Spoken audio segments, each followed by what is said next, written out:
Hi, and welcome to Popcorn Time, where we look at celebrity gossip and classic movies. I'm Adriana Virgilio. And I'm Paniagua. Let's take a look at this week's celebrity gossip. Bad news for Selena Gomez fans, as the Disney actress/singer once again finds herself back in a rehabilitation facility. About a month and a half ago, in early September, Selena Gomez had made headlines by announcing an early exit from her world tour after revealing that she was suffering side effects from lupus disease. Lupus can be serious and occasionally even life-threatening by attacking healthy tissue and causing organ damage. A year ago, Gomez revealed that she was undergoing chemotherapy to treat the disease. Sources close to her are saying that she is currently going through serious bouts of depression and anxiety, and that people would be shocked to see just how badly she was doing. An insider said that Gomez is expected to remain in the treatment center for a few more months and that she is going to take the time she needs to make a full recovery. Before the announcement, Gomez was set to serve as executive producer on a new Netflix miniseries called The 13 Reasons Why. The first season is scheduled to be released sometime early next year, but there's been no news on whether or not her rehabilitation will push back the time frame. For now, we can only hope that Selena gets the help that she needs before making her way back to the spotlight.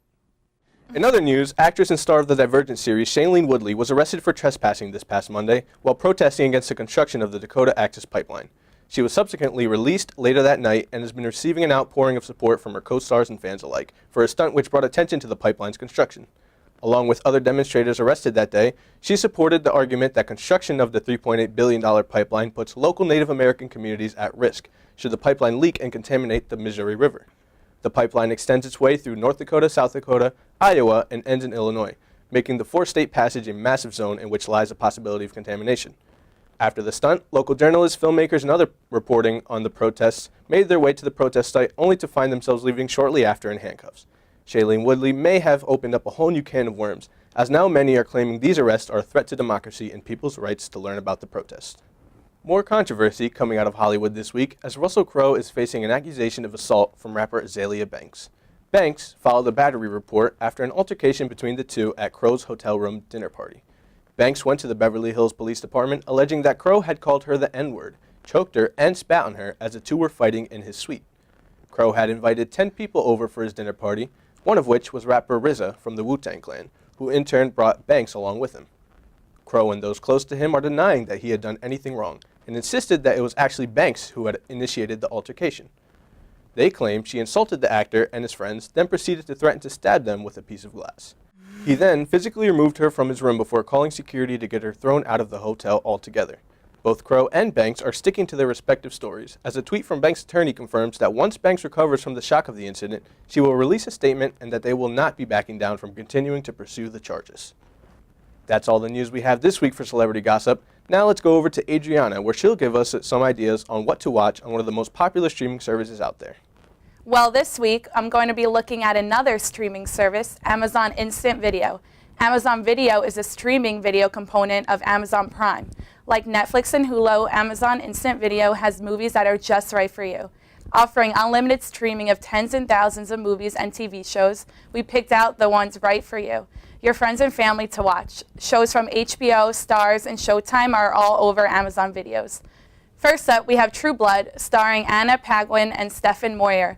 In the not-too-distant future, vampires have come out of the coffin, no longer in need of a human fix. But can a young woman forge a love match with a vampire? HBO presents its drama series based on the books by Charlaine Harris. Check out this clip from True Blood. There was an attack at the church tonight. They're saying it was the sick vampires, that they came out of the dark. Another ambush. How can this be happening in this country, in this day and age, that our government would leave us for dead? Now the good folks in this town are turning on each other, acting like animals. Why they'd do such a thing? There's no one left. Next is Suits. One of the Manhattan's top corporate lawyers sets out to recruit a new hotshot associate and hires the only guy that impresses him, a brilliant but unmotivated college dropout. Though he isn't actually a lawyer, this legal prodigy has the book smarts. Here's a clip from the show Suits. Can I offer you an appetizer, maybe some truffle fries, or are we allowed to talk business now? All right, Louis. What do you think we should do, since it was your recommendation that landed us in this mess in the first place? I recommended that because it was a last-ditch effort to get Mike out of prison. And you also said we'd only lose 50% of our partners to Evan Smith. How could I have known that she had the capacity to bring on more than that? Don't you get it? The rest didn't go to Evan Smith. They just walked the hell out and went somewhere else. Third, we have Teen Wolf. Scott's a non-athletic, socially awkward high school sophomore, but a single wolf bite changes everything. Now he's the most popular star of his lacrosse team and dating the new girl in town. But Scott's new abilities also put him into the middle of a war between werewolves and werewolf hunters. Last on our list is an oldie, an amazing original show, The Sopranos. This show takes a realist, darkly humorous look at the members of a suburban New Jersey family whose patriarch, Tony Soprano, happens to be a mob boss. Here's a clip from The Sopranos. Think they're gonna come over the weekend? Coming someday.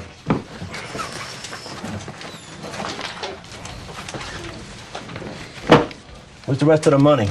It's everywhere. I'll get it. What else? About your phone numbers. Anybody who's anybody's in my head.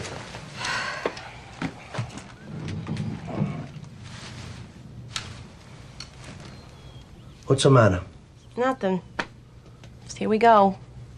Yeah. All 6 seasons of The Sopranos is streaming on Amazon Instant Video now. Be sure to check it out. Wow, The Sopranos is such a classic TV series, probably one of my favorites of all time. Yeah, for sure. I really like mom movies, too.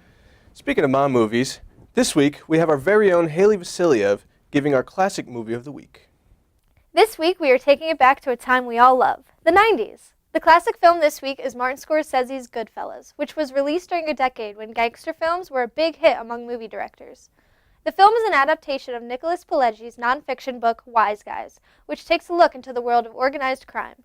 Goodfellas focuses on the story of Henry Hill, a half-Irish, half-Italian adolescent growing up in Brooklyn who idolizes the Wise Guys. Hill, played by Ray Liotta, begins associating himself with the mobsters, running errands and doing odd jobs for them until he gets noticed. Hill becomes well acquainted with petty crime and would rather do jail time than rat out the others who he is loyal to. At this point, Hill is considered part of the family, but quickly learns that, like his mentor Jimmy, his ethnicity stops him from becoming a real leader in the crime family. After some sloppy dealings, Hill becomes the target of both federal agents and the mob, and in the end enters the witness protection program, leaving the gangster lifestyle and way of living.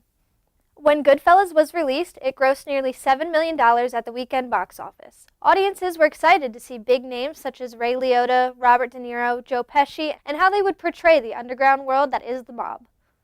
So far, the film has a domestic total gross of $47 million, and the film is still loved by many as the average rating is 92%. But at first, audiences were not fans of this film. During preview screenings, theaters across the country experienced walkouts of this film because of the violence, making it the worst response in Warner Brothers history. But the film began to grow on viewers. Maybe it was the violence or maybe the vulgar language that kept viewers wanting more. Some fun facts about Goodfellas: the F-bomb was dropped around 300 times throughout the film, averaging out to twice per minute. The script called for the use of the word only 70 times, and most were improvised by the actors. Speaking of improvising, the infamous and most quoted "funny how" scene in the film was not in the script. Joe Pesci wanted to incorporate his real-life encounter with a mobster who got mad at him when Pesci called the mobster funny to make the film even more lifelike. If you're a fan of the brutality and obscene vocabulary that comes with the mob films, then Goodfellas is a must on your watch list. And that's all for Classic Movie of the Week. Thank you, Haley. Well, that's all we have for today. I'm Adriana Virgilio. And I'm Andrew Paniagua. Tune back in a couple weeks for another episode of Popcorn Time.